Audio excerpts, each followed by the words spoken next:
Sa petite musique retentissait dans tout le quartier lorsqu'il arrivait avec son camion coloré et décoré d'un énorme cornet de glace sur le toit. Dès lors, mes copains et moi, on se précipitait chez nous pour aller demander 1 ou 2 francs à nos parents pour s'acheter une glace tant désirée, celle qui nous rafraîchirait enfin en cette fin d'après-midi très chaude. Il faut dire que l'été 1976 était particulièrement brûlant. Une canicule frappait la France et les températures atteignaient fréquemment 40 degrés. Sous un tel contexte, nos parents ne pouvaient pas nous refuser ce petit plaisir qui nous faisait tant de bien. Et puis, ça arrangeait bien les affaires de Monsieur Homer. Monsieur Homer, c'était un homme d'entre-deux âges, les cheveux grisonnants. Il portait une grosse moustache qui nous faisait rire. Il avait toujours le sourire et sortait des blagues. C'était un vrai clown. Et puis, il était sympa. Parfois, même s'il nous manquait quelques centimes, eh bien, il nous laissait choisir le ski ou le cornet de glace qu'on désirait. Bref, on l'aimait bien. Il a commencé à passer dès juin 1976, toutes les après-midi vers 17h. Ma bande de copains et moi, on s'arrangeait pour ne pas trop s'éloigner du quartier à cette heure-là, car on savait qu'il allait bientôt passer. Et autant vous dire qu'il était hors de question de rater sa venue. Il est utile de vous préciser qu'à cette époque, pas si éloignée d'ailleurs, les parents pouvaient laisser jouer leurs enfants dehors, en toute quiétude, ce qui aujourd'hui semble être beaucoup plus risqué. On pouvait passer des après-midi à s'amuser, à faire du skate, du roller, à s'inventer des aventures. C'était une belle époque. Nos amitiés n'étaient pas virtuelles, les rues grouillaient de cris de joie d'enfants. Malheureusement, cet été-là, tout a basculé. C'était fin juin, je crois, mais je ne sais plus exactement quel jour. Les parents de Sonia sont venus sonner à ma maison. Ils faisaient le tour des maisons du quartier car leur fille avait disparu. Elle était introuvable. Je crois qu'ils espéraient la trouver quelque part.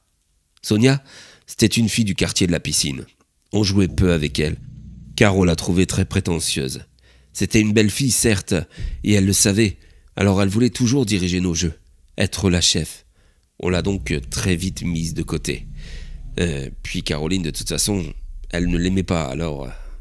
Caroline, c'était mon amoureuse de l'époque. Elle aurait pu me demander de décrocher la lune, que je l'aurais fait. Mais revenons-en au fait.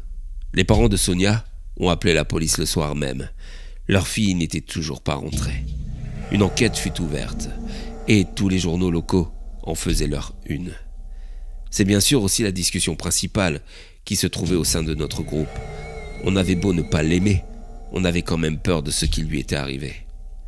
2 semaines ont passé, ainsi, sans que Sonia soit retrouvée. Sa famille était effondrée. Son grand frère jurait à qui voulait l'entendre qu'il tuerait celui qui avait fait du mal à sa petite sœur. J'étais fasciné par cette histoire sordide, sûrement parce qu'à l'époque, je voulais être inspecteur de police. Nos parents ont commencé à prendre peur pour nous. Ils nous demandaient de ne pas trop nous éloigner de la maison, de rentrer plus tôt. Et puis, le temps a passé, si bien que, début août, la vie avait repris son cours normal, à l'exception des parents de Sonia qui avaient déménagé. Nous, on continuait à s'amuser. On n'en parlait plus trop. C'était presque devenu banal sa disparition.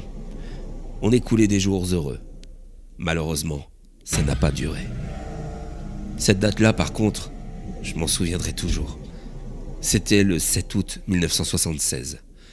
Il devait être 20h, quand les parents de Caroline, paniqués, ont sonné à ma porte. Ils savaient que nous étions vraiment liés, et ils espéraient qu'elle se trouverait chez moi. Mais ce n'était pas le cas. J'avais arrêté de jouer avec elle vers 18h, et j'étais rentré chez moi. Je me souviens que tous les papas des environs sont alors sortis à sa recherche. Une solidarité pour retrouver mon ami s'était mise en route. En parallèle, les services de police cherchaient activement de leur côté. Je me souviens avoir pleuré toute la nuit, avoir prié pour qu'on la retrouve. Je me souviens des jours suivants, des copains et des copines qui pleuraient, avec moi, sa disparition. Cette colère qu'on a tous ressentie en nous. Celui qui avait fait ça devait payer. Mais qui ? Je me souviens qu'on n'avait plus le droit de sortir, qu'on se voyait les uns chez les autres. Un couvre-feu avait été mis en place à 19h. On ne sortait plus que pour aller chez les copains ou pour s'acheter une glace. Une glace. C'est le 17 août, alors que Caroline avait disparu depuis 10 jours, que j'ai eu ce flash. Éléonore et moi, nous étions chez Greg, et alors que le marchand de glace arrivait dans le quartier, elle m'a demandé de lui en prendre une, en me donnant sa pièce. Je lui ai alors demandé pourquoi elle ne venait pas elle-même l'acheter, et sa réponse a tout déclenché. Elle m'a dit que M. Homer lui faisait peur, qu'à chaque fois qu'il lui donnait sa glace, il lui caressait les doigts. C'est alors que je me suis remémoré ce que m'avait dit un jour Caroline. Elle m'avait dit que M. Homer était gentil, mais bizarre, qu'à chaque fois qu'il lui rendait sa monnaie ou lui tendait sa glace, il lui caressait la main. Je ne suis pas sorti chercher de glace pour la première fois de cet été caniculaire, et j'ai tout dit à mes parents. Ils ont très vite relayé mes soupçons à la police. L'inspecteur en charge de l'affaire a débarqué avec un mandat de perquisition chez lui. Et après une fouille intense, ils ont retrouvé le corps des 2 fillettes dans un de ses congélateurs, sous un grand nombre de paquets de glace. Le monde s'est alors écroulé. Le gentil monsieur Homer était un assassin. Les parents prenaient conscience du danger que nous avions couru chaque jour en allant chercher une bonne glace à déguster. Très vite, monsieur Homer est passé aux aveux, expliquant qu'il aimait plus que tous les enfants, qu'il avait fait ce métier pour être au plus près d'eux, mais que parfois, il lui arrivait de les aimer un peu trop. C'était un prédateur sexuel qui a violé et étranglé Sonia et Caroline. Pendant des années, cette affaire a secoué les médias jusqu'à son procès, où il a écopé de 30 ans de prison. Une condamnation somme toute bien trop légère, au vu du mal qu'il a fait. J'ai longtemps étudié ce personnage fascinant, au contraste tellement prononcé.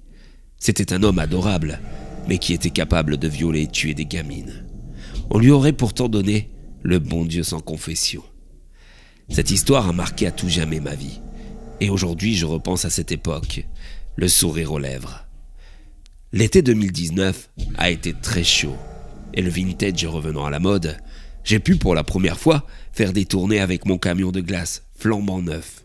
Les quartiers dans lesquels je tournais étaient enchantés d'entendre à nouveau cette musique, annonçant ma venue. Les parents étaient nostalgiques, tandis que les enfants se ruaient sur les bonnes glaces que je leur vendais, un sourire aux lèvres. J'ai fait une excellente saison, et je compte bien réitérer celle-ci. J'y ai repéré quelques jeunes filles, à la peau douce, quand je leur caressais les doigts en leur rendant leur monnaie. Il me tarde de reprendre, pourvu que l'été 2020 soit chaud et que je vende beaucoup de glace.